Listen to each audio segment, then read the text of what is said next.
အားလုံးပဲမင်္ဂလာပါကျွန်တော်ဒီနေ့ပြောပြပေးမယ့်အကြောင်းအရာလေးကတော့ကျွန်တော် laptop တွေ PC တွေမှာ Wi-Fi password ကိုဘယ်လိုကြည့်ရမလဲဆိုတော့ကျွန်တော်ဒီနေ့ပြပြပေးသွားမှာဖြစ်ပါတယ်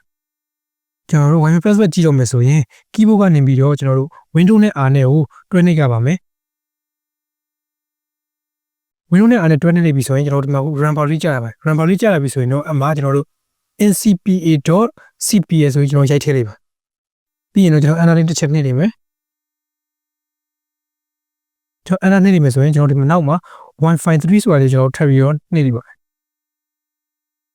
ဒီလိုပေါ်လာပြီဆိုရင်ကျွန်တော်ဒီမှာနောက်မှာ Royal Property တွေကိုကျွန်တော်ထောက်ဝင်လိုက်ပါပြီးရင်တော့ကျွန်တော်နောက်မှာ security ဆိုတာရှိရ security တွေကိုကျွန်တော်တစ်ချက်နှိပ်လိုက်ပါ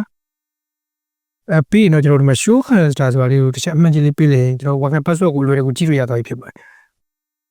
ဟုတ်ကဲ့ဗီဒီယိုလေးကတော့ဒီလောက်ပါပဲနောက်ဗီဒီယိုမှာပြန်တွေ့ကြပါ